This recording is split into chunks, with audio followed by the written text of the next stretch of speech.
Welcome to the PR Maven Podcast, a podcast all about growing your network and building your brand through traditional and digital networking techniques. I'm Nancy Marshall, the PR Maven and CEO of Marshall Communications. I've been strengthening brands through PR for over 35 years, and now I'm celebrating the success of executives, influencers, business owners, and entrepreneurs from all around the world, all of whom have cultivated their brands and broadened their networks through traditional and digital networking methods. Each week, I interview one of these interesting and influential individuals and provide an opportunity for you, the PR Maven Nation, to gain insights from their strategies and stories. So stay tuned for this week's episode, and thanks for listening.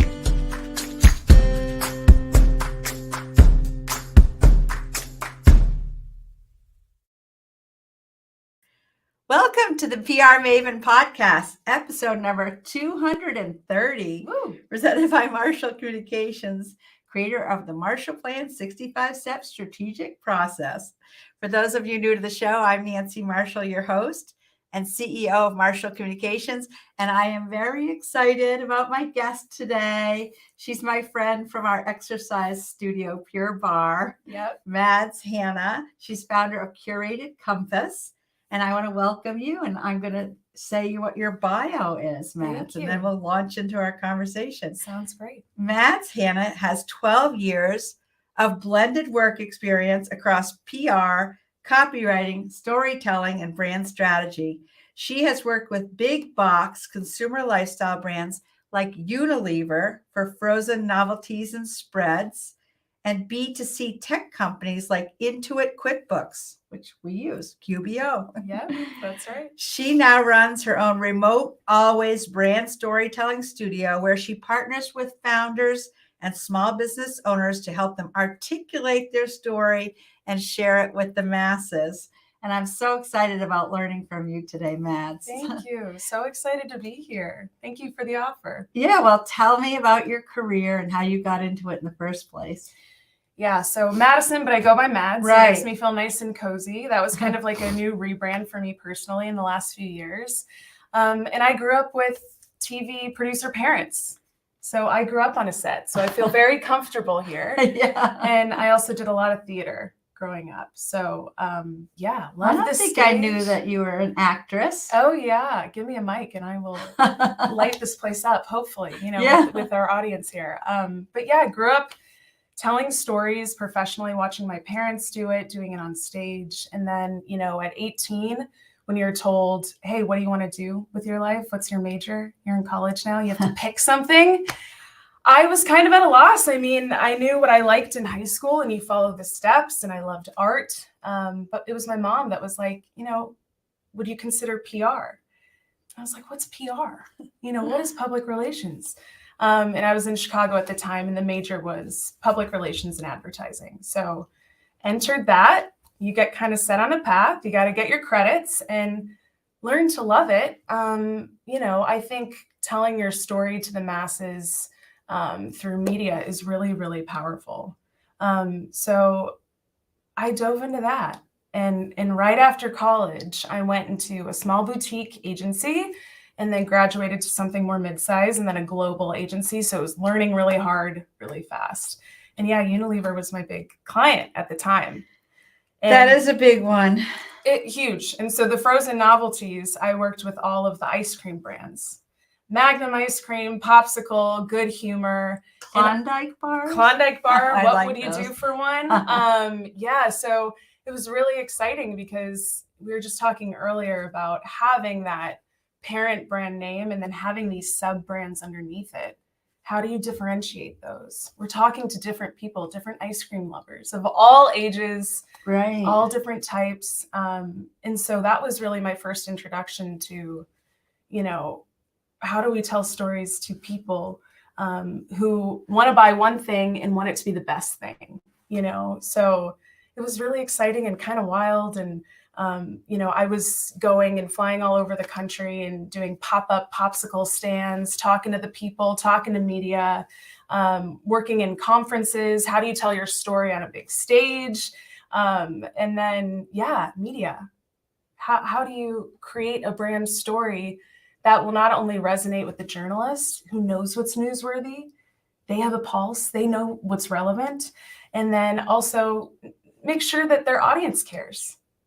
It's really important. Glad you used that word relevant, because it is such an important word in so many ways. I talk about staying relevant as a personal brand. Right. And part of staying relevant, I think, is staying up with the technology, because I started in PR before we even had the internet, before we had social media. So we depended totally on telling our story through the media. And now as an agency, as you've commented this morning, we do both our own storytelling through social media, but also media relations. And it's kind of two different activities. But I feel like it gives us so many different tools in our toolbox to tell our story. Which is so exciting, and then also maddening, because then where do you start, and which channels, are your people hanging out on that need to hear your story and your message and ultimately resonate enough with your brand that they're going to put their money toward it. There's so much competition. It's like the wild, wild west.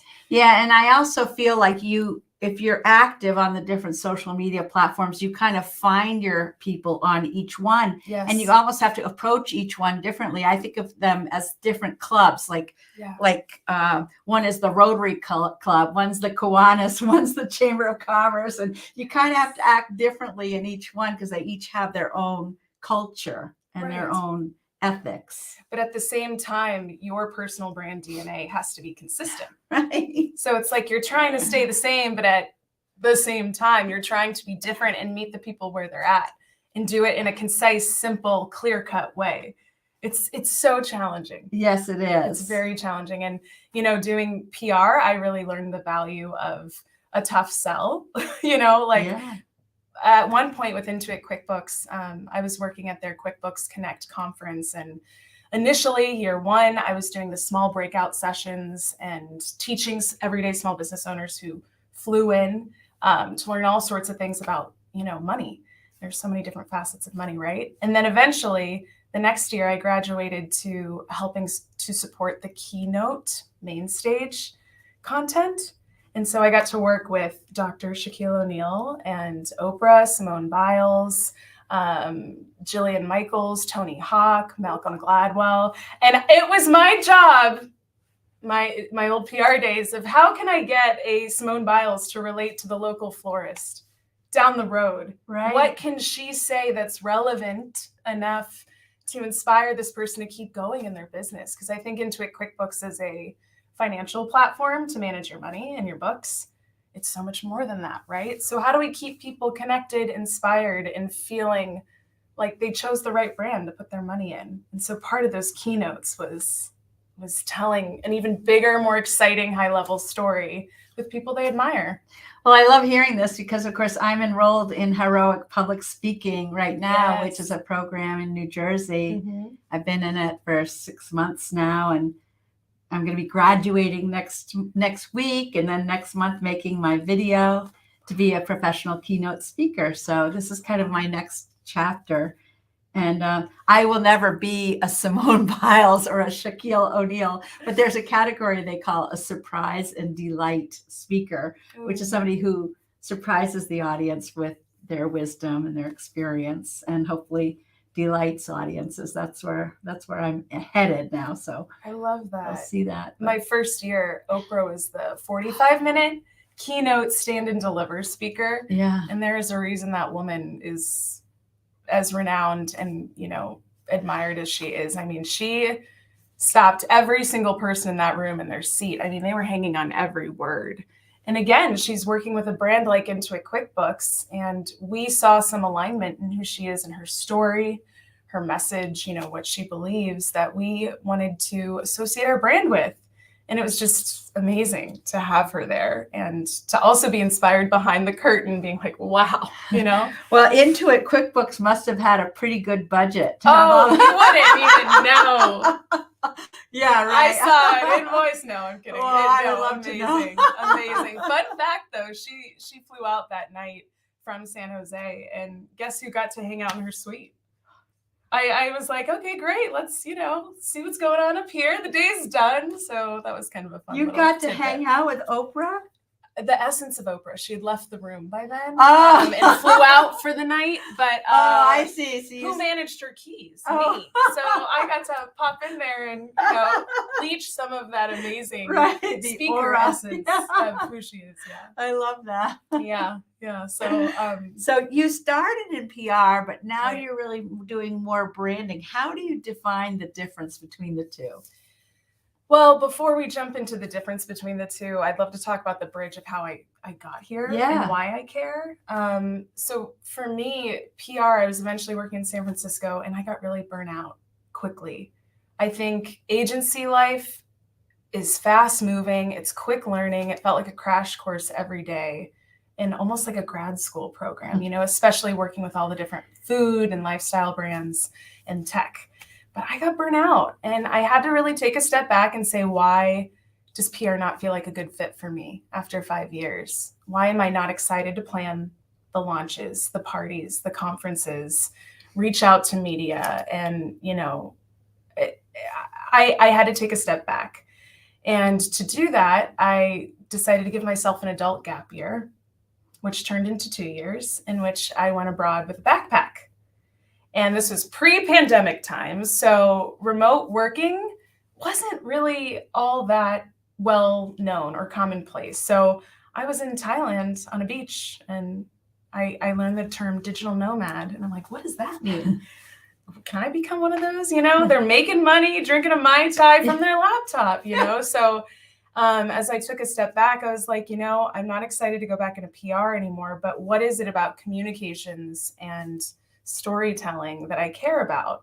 And I didn't want to be the PR person that was handed the messaging, the announcement to then go execute. I wanted to be on the team that got to create that story, that initial messaging, that why we are of value, why we're important, why we matter, and why people should care. I want to be a part of those conversations because I really felt like what I was getting was stale, jargon packed. At the end of the day, ice cream cone's an ice cream cone. You know what I mean? It's not newsworthy. And I was like, how can I inject some blood and life into the story that we're telling to media and to, our consumers at these events that will light them up? So that's where kind of Curated Compass came from. And I decided to learn everything about branding, that being on that initial team to build the foundation of why a business exists. And so that's why my Remote Always brand storytelling studio exists today. And the difference between the two, you have to start with branding first. And then we get to pass it to the lovely people who get to share it with the world and, get media talking about us and then clients glowing, because they get to see their name in print. Branding is the essence of who you are as a brand and as a team. And it has to start there before the PR team, the marketing team, sales team, sales. Even I have a little bit of a woo-woo approach. I mean, I think everyone from admin to obviously CEOs, small business owners, I think everybody needs to understand the story so they can bring it to life within their own discipline. Because each of them is an ambassador for the brand, right? You're almost always on, to be honest. Yeah. So I look at everything from an email footer. How are we telling our story here? Is there a moment where we can bring the identity to life, have that surprise and delight moment? So we can catch people off guard and show that they're seen and heard. So like an email footer, business card, license plate. Yeah. I strolled up here and I was like, oh, there's the PR Maven. I know that car. For those of you who don't know, my license plate on my car says PR Maven on it. It's wonderful branding. And we went and got coffee not too long ago. And, Nancy's kindly backing out and we she sees a guy and we don't hit him. And he was like, oh, here's the PR Maven. And that was a moment for you to share who you are, this tiny micro moment. Who knows where that man is now? He's safe. Yeah, right. I didn't hit him. We had a great laugh about it. Maybe he went back and Googled me.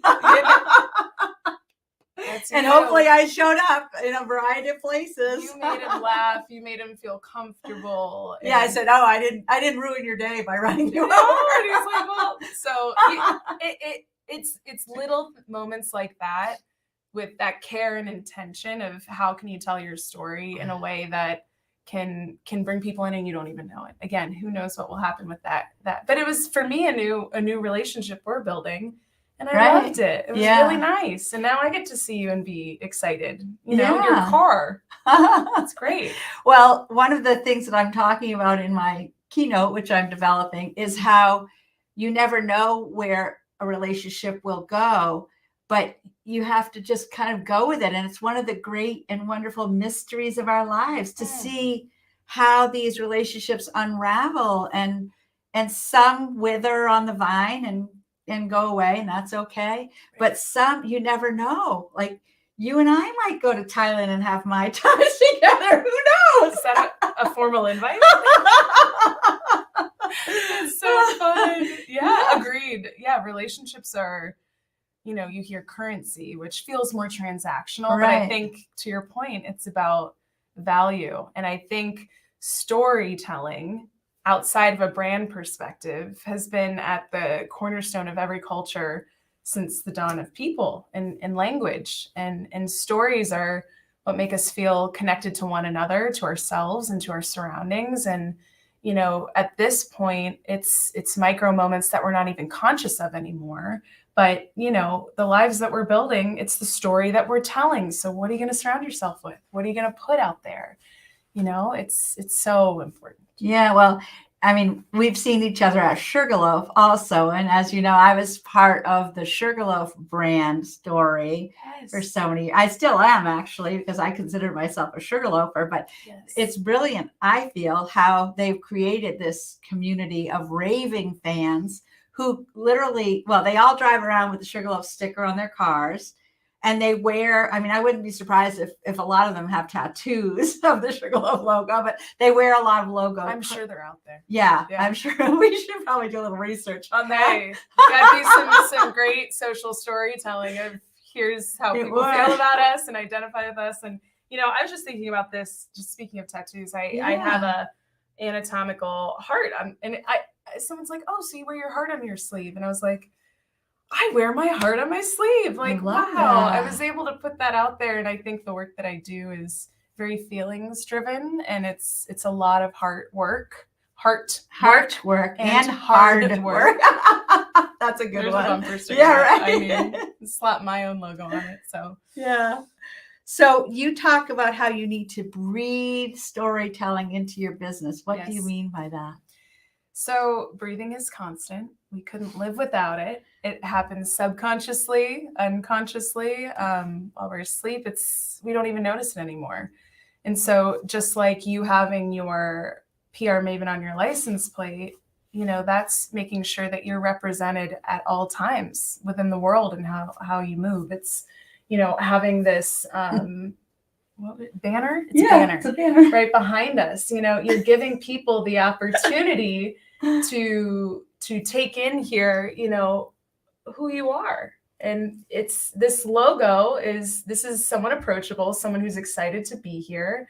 And you're making sure all of those little touch points are being heard, seen, and felt, whether you know it or not. So breathing storytelling into a business, it's really critically looking at every single detail constantly to make sure that you're well represented and what you're communicating to the world through color, emojis, grammar, copy, user experience resonates and is your best foot forward. And I think it's hard to give newer business owners the permission to be that critical and be that granular. But I think it's those brands that will outlast the ones that don't put enough intention, TLC, into the branding part of their business. Right. I feel like that is brand equity, the storytelling, the branding. It's probably on a balance sheet, an accountant would put it under the goodwill category, which is sort of a nebulous category, but you've got it if you've got it. Story category. Now. Yeah, right, exactly. I need to tell a great story. Yes, That's we got to right. go to Thailand so that we can go Yeah. live from Southeast Asia.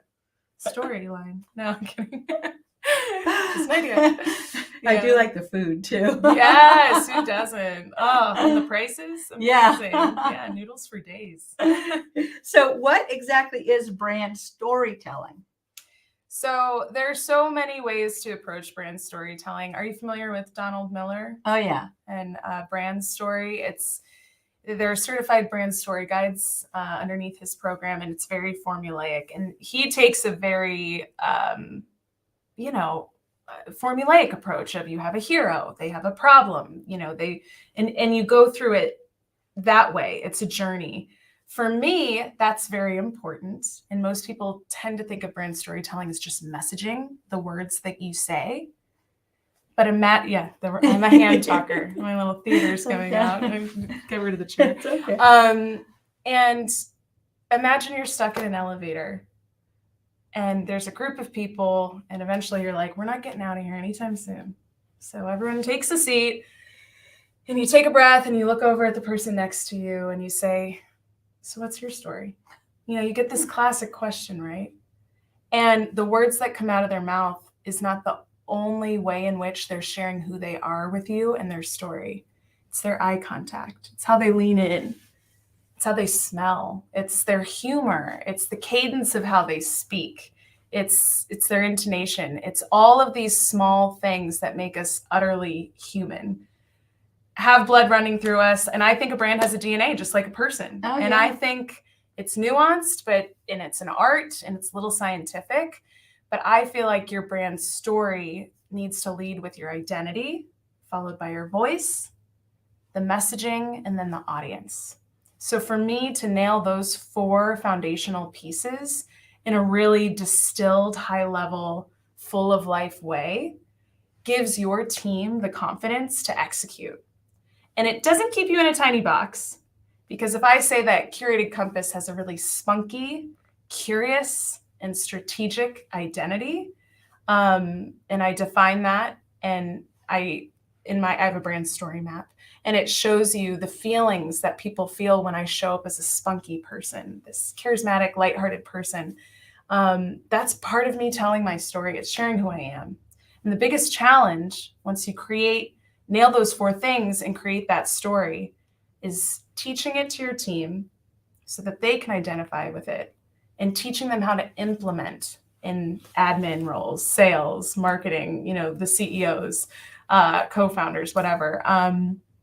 So storytelling to me is that simple, yet that nuanced, you know what I mean? I think as long as you root yourself down in what it means to be a human, and you show up in that way with how you create your marketing, your communications, execute PR, it keeps it really consistent and full of life. Yeah.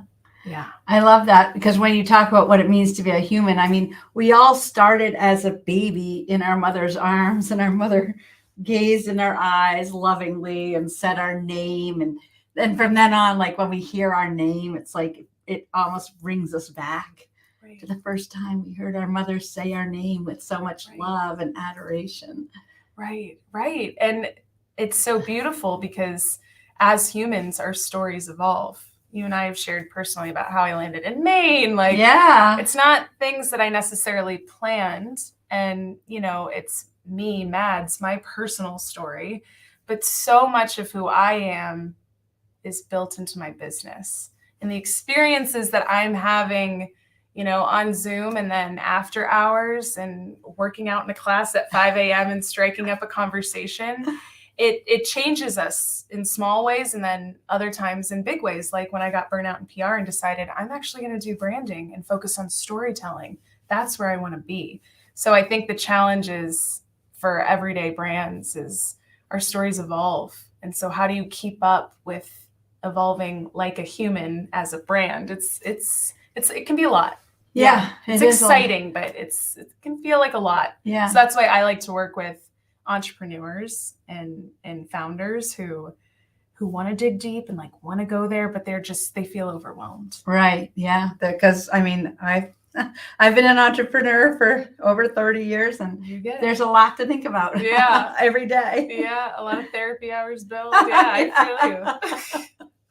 Well, we're going to hear more from Mads, but now it's to remind you, if you want to get a PR Maven things to do today pad, which you may be getting, it's actually a pad that you write on with a pen or a pencil. Love it. Old school.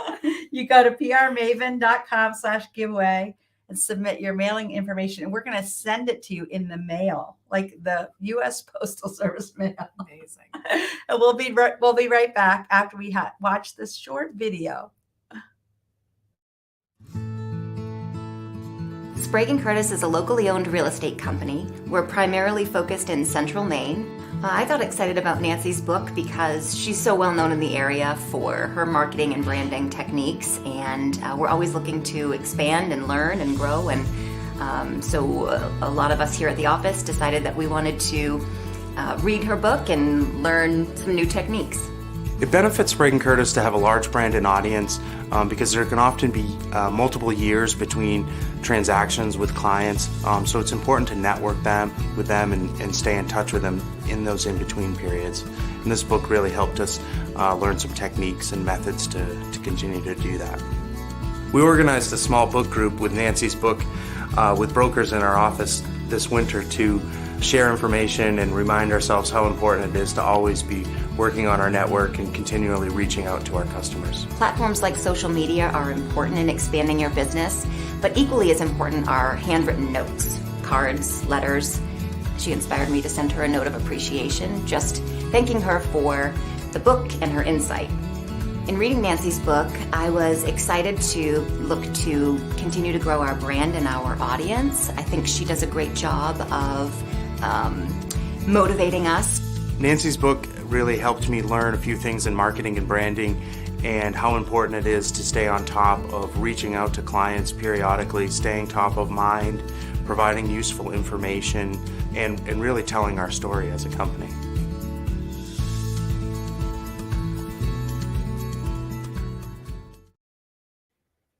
I'm having so much fun, I can't stand it.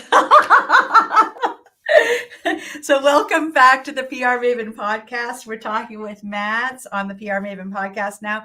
Also available on Facebook, LinkedIn, and YouTube. So we're streaming, baby. We're streaming everywhere. Wow. Is there a live audience somewhere that I can't see? Well done. So how does storytelling affect other pieces of marketing and communications? Oh, everything. It affects everything. And the beauty of a story, a brand story, once you've articulated it, put it on paper, feel it, understand it, introduce it to your team, is that it gives everybody the opportunity to be really in sync. And just because the sales team doesn't market, doesn't know branding as well, it doesn't mean that they shouldn't represent that brand story in the sales calls that they go to. A brand that I'm working with right now, they're at a huge food expo right now in California. And the lead up to how do we best represent ourselves and our brand story and the touch points with kind of a B2B audience, retailers, buyers, but the story that we built absolutely comes into play. So even right now, as that food expo is happening, we built really intentional, detailed, super fun marketing assets and sales sheets, takeaways, something that can feel kind of bland, with numbers on it, 6 count and calorie count, how it's like, I think most people would feel like this isn't the moment to tell our story, but let's challenge that. And let's look at what we have. The person we're giving this sales sheet to still wants to be entertained. They still want to be delighted. They're there to work, but let's have some fun with it. So, we looked at each of those assets, their footprint, how they're showing up, in order to make sure that their story is injected to every proof point. And even just a really tiny granular example also of that event and why the sales team needed the branding and marketing folks to help guide them and remind them of the story. They put a LinkedIn post out saying, hey, we're going to be there, just so you guys know, as you're building your schedule. And as opposed to swing by the booth and say hi, post, at the end, we decided to say, we're going to be the table where you can take treats home for your cat or dog that you'll be missing while you're at Expo. And it's just like, what a small, and part of this brand, part of their story, they are so founded in relationships between animals and their people. And so that was that opportunity to inject the messaging point about relationship into a really small, could have been an easy post, one and done, you know? Totally. That's awesome.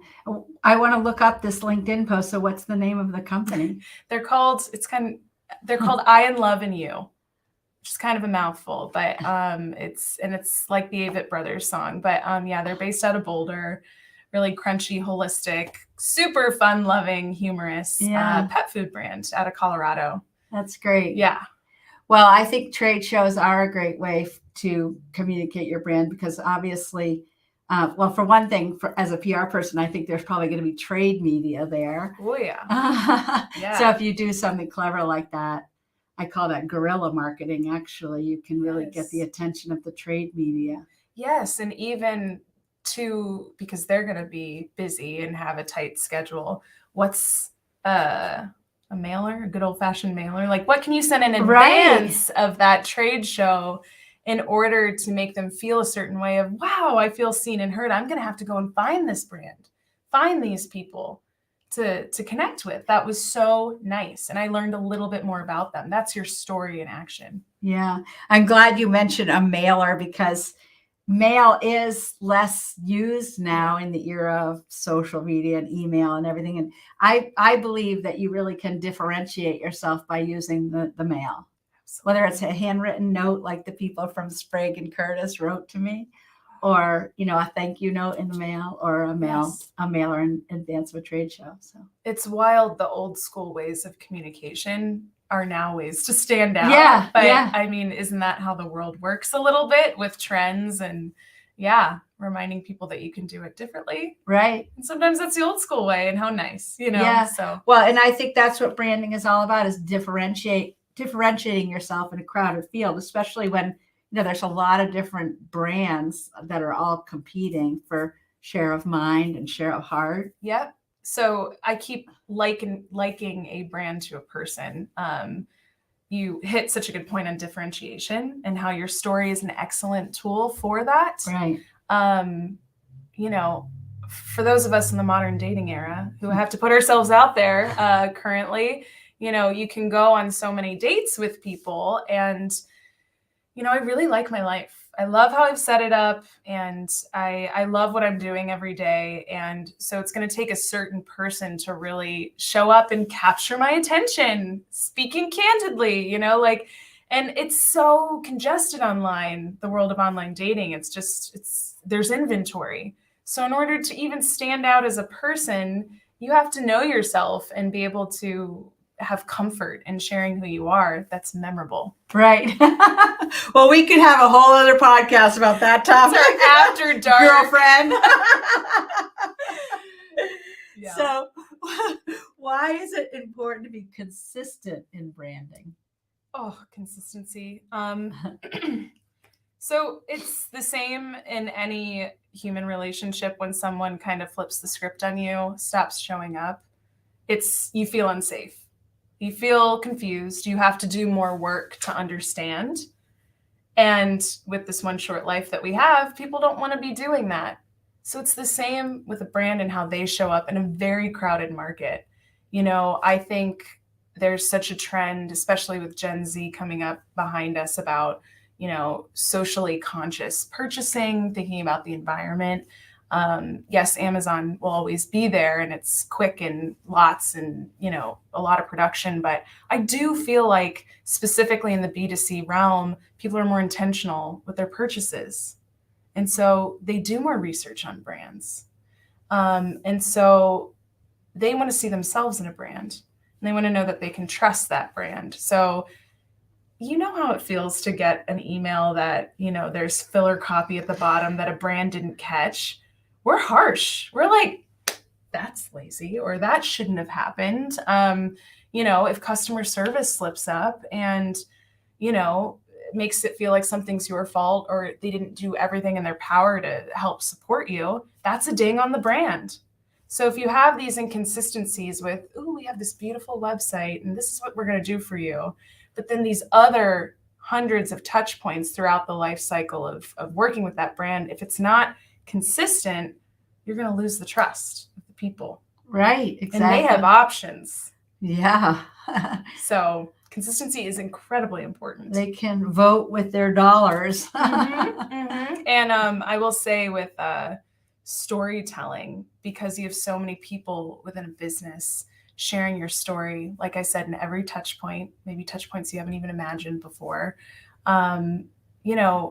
your story gives you clarity on how to share and how to show up every day and the pieces that you own and you're delivering. So a story keeps everyone on the same page.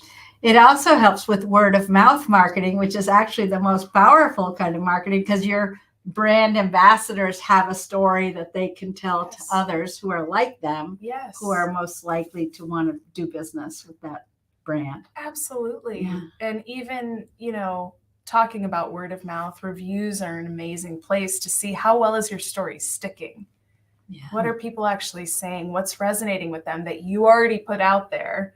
And are you seeing yourself in your audience? Right. Yeah. Love it. Yeah. There's so much. There's so much. What advice do you have for PR professionals on incorporating these brand storytelling techniques into their PR programs? So I think my biggest fear is always, I work with a founder and we do the heart and hard work to create that story. And then it gets put into a G Drive folder and starts to collect dust.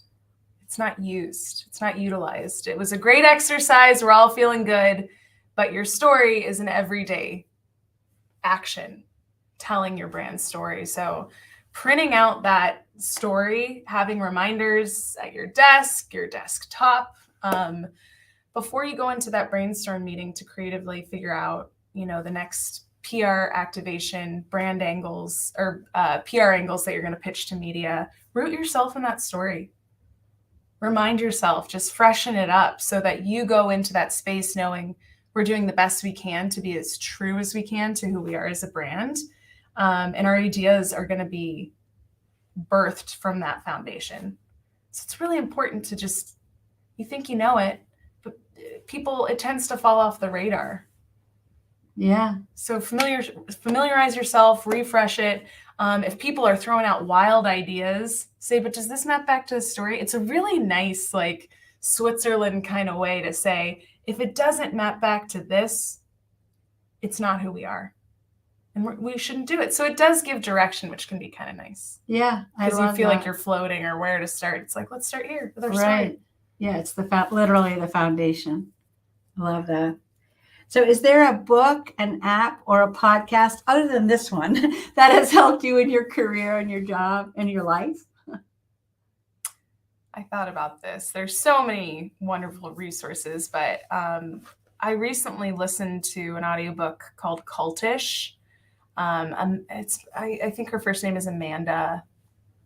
I can pop it in, we can share it out, but I'm kind of like a murder mystery kind of person, like into deep psychological stuff. I guess you could say that's also why I'm doing this, because I care about the psychology of people. And it starts with like cult in the way that you think, like how do these things happen? And it's all about the power of words and how they can influence people.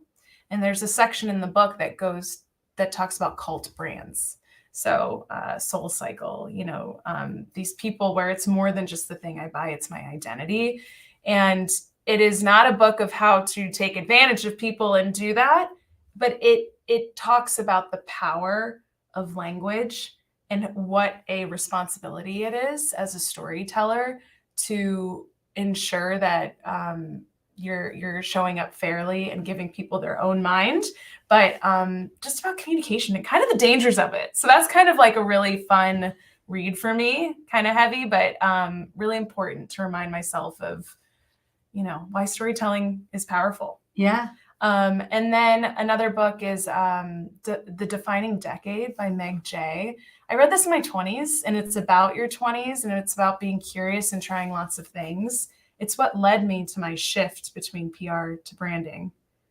And I don't care where you are in your life, we're all lifelong learners. And if you're feeling a little stuck and unimaginative, it's a great read.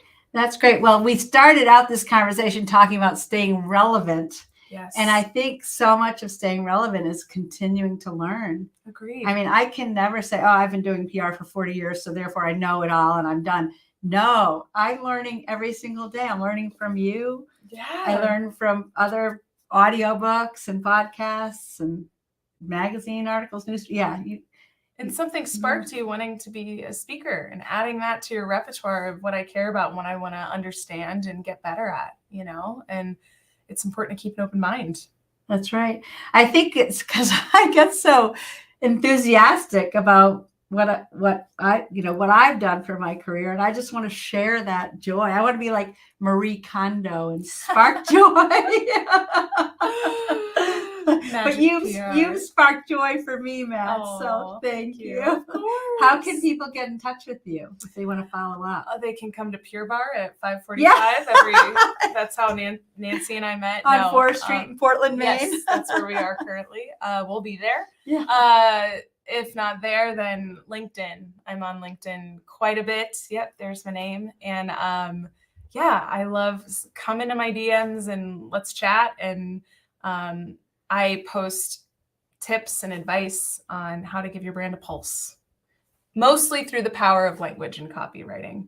But every now and then I'll talk design and, have a friend come on and she can talk about design, storytelling, and everything like that. So find me on LinkedIn and visit my website. There's a form there as well if you want to talk brand storytelling and taking your brand to the next level. Yeah. So curatedcompass.com for those who aren't listening to our live stream Yes. today or watching. That's me.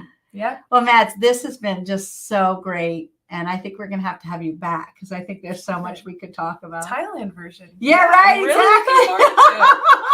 We'll do a follow-up. And also online dating Yes, sites. boy, do I have some advice for you. Oh, man. That would probably be the most popular episode I've ever had. It's all about those views. But does it map back to your story? That's what Right, we have exactly. to ask. Is that part of your brand story? We'll figure that out offline. Yeah. Thank you so much. Well, thank you, Mads, and thank you to everybody in PR Maven Nation for joining us. And the other thing is, I noticed we have matching. I mean, it's almost like the same color, which is really cool. I knew where I was coming today. I knew the brand, and I wanted to show alignment and support. So have a great day, PR Maven Nation. Thanks for listening to this episode of the PR Maven Podcast. I invite you to share a review of the podcast on iTunes or your favorite podcast player. Be sure to subscribe to our podcast so you never miss an episode. You can also join the PR Maven Nation on Facebook. It's free to join, and it's a great community of like-minded individuals who are all looking to learn and grow from one another. If you use an Alexa device, use your Alexa app to search the skills and games section to find and enable the PR Maven Podcast Flash Briefing. This will give you access to exclusive content and more PR and marketing advice. Thanks again for listening and have a great rest of your week, PR Maven Nation.